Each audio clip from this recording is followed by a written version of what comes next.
నా శుభాభివందనాలండి.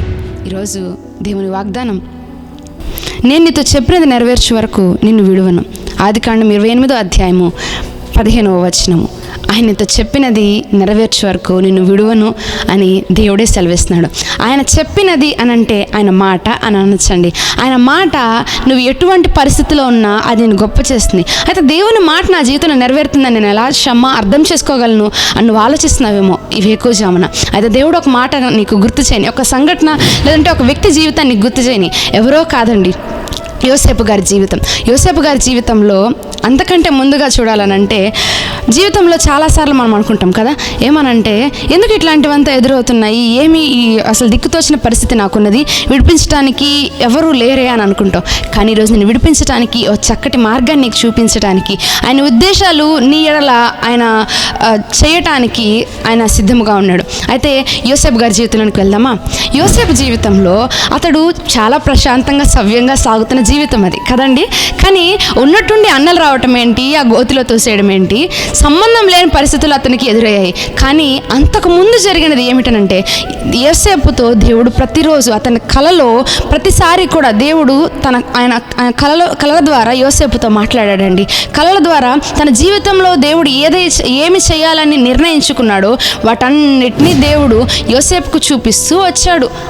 అయితే జరిగిన సంఘటన ఏమిటనంటే, దేవుడు ఎప్పుడైతే ఆ కళలు యోసేపుతో చూపించి నేను నీ జీవితాన్ని ఇలా ఆస్వాదించాలని అనుకుంటున్నానని ప్రత్యక్షపరిచాడో, మనుషులు ఎవరికి ఆ విషయం తెలియదు. కానీ అతనికి ఆ కళలు చూసిన తరువాత, ఆ దర్శనాలు కలిగిన తరువాత అతని జీవితంలో ఎక్కడ లేని కష్టాలు, ఎక్కడ లేని నష్టాలు, ఎక్కడ లేని ద్వేషాలు, ఎక్కడ లేని అనుమానాలు, అవమానాలు, అవరోధాలు అన్నీ ఎదురయ్యాయి. ఎప్పుడు అనంటే దేవుని యొక్క దర్శనం లేదా దేవుని యొక్క చిత్తము దేవుడు తనంతట తాను ఆ వ్యక్తికి బయలుపరిచినప్పుడు. నీకు ఈ జీవితంలో నీ జీవితంలో నీకు అసలు ఏమీ అర్థం కావట్లేదు అనుకుంటున్నామో, లేదు, నీ చుట్టూ ఉన్న పరిస్థితులను ఒకసారి చూడు. అవన్నీ నీకు వ్యతిరేకంగా ఉన్నాయా? అవన్నీ నీకు వ్యతిరేకంగా మాట్లాడుతున్నాయా? అవన్నీ దేవుడు నీకు ఇచ్చిన వాగ్దానానికి వ్యతిరేకంగా మాట్లాడుతున్నాయేమో. ఆయన నిన్నెన్నడూ విడువనని ఆయన వాక్యం సెలవిస్తున్నది. అయితే అందరూ నేను విడిచిపెట్టేస్తున్నారేమో, నువ్వు బాధపడొద్దు. ఆయన ప్రేమ, నా కృప నీకు చాలని దేవుని వాక్యం సెలవిస్తుంది. కానీ వీళ్ళందరూ ఏమో విమర్శిస్తున్నారు.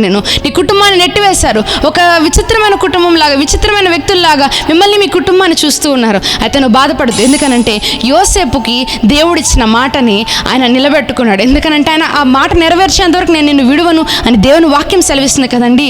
చూడండి, అక్కడి నుంచి దేవుడు కష్టాలు ప్రారంభమయ్యాయి, నష్టాలు ప్రారంభమయ్యాయి, బాధలు అనవసరంగానే అసలు సంబంధం లేకుండా బందీకానాలకు వెళ్ళిపోయాడు, చెరసాలలోనికి వెళ్ళిపోయాడు. వద్దనంటే ప్రతి ఒక్కరి దగ్గర కించపరిచి మాట్లాడారు. ఎవరికి ఇష్టం వచ్చినట్లు ఒక బానిసగా అతను చూశారండి. కానీ దేవుడు హెచ్చిస్తే మాత్రము మనుషులు ఎవ్వరూ అడ్డుపడలేరండి. ఆమేన్.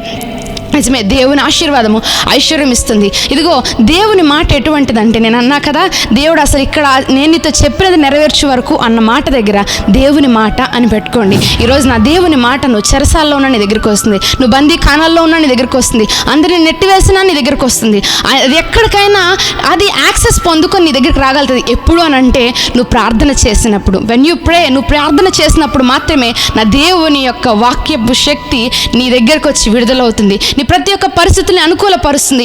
యోసేపు చక్కగా ఏం చేశాడంటే తన భారమంతా దేవుని మీద వేసేసాడండి. ఏమండి, నేను ఒక మాట చెప్పాలని ఇష్టపడుతున్నాను. ఒక గ్లాస్ నీళ్ళని మనం ఇట్లనే పట్టుకొని ఒక 5 నిమిషాలు పట్టుకుంటావు, 10 నిమిషాలు పట్టుకుంటావు, 20 నిమిషాలు పట్టుకుంటావు. పట్టుకోగా నీకు చేతులు నొప్పులు వస్తాయా రావా? భరించలేనంత నొప్పి వస్తుందా రాదా?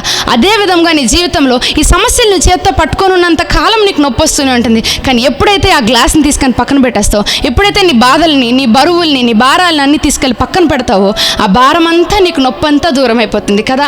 అదేవిధంగా నీ సమస్యనంతటిని మూటగట్టి నీ జీవితంలో ఉన్న ప్రతి ఒక్క ప్రతికూల పరిస్థితిని అన్నిటినీ కట్టి దేవుని చేతులకు అప్పగించు. నీ జీవితంలో నువ్వు విడుదల చూడబోతున్నావు. ఎందుకనంటే యోసేపు జీవితాన్ని, తన సొంత వారి చేతనే తృణీకరింపబడిన జీవితాన్ని గొప్ప చేయగలిగిన దేవుడు నీ జీవితాన్ని మార్చాడు అనుకుంటున్నావా? సందేహపడద్దు. ఈరోజు ప్రార్థన చేసి దేవుని సమస్తాన్ని అప్పగించి ఆయన మీద నీ భారం వేసి ఆయన వైపు చూస్తున్నాడు, సాగిపో. ఈ కొద్ది వాక్యాలు దేవుడిని నా నిమిత్తము దీవించి ఆశీర్వదించును గాక. ఆమేన్.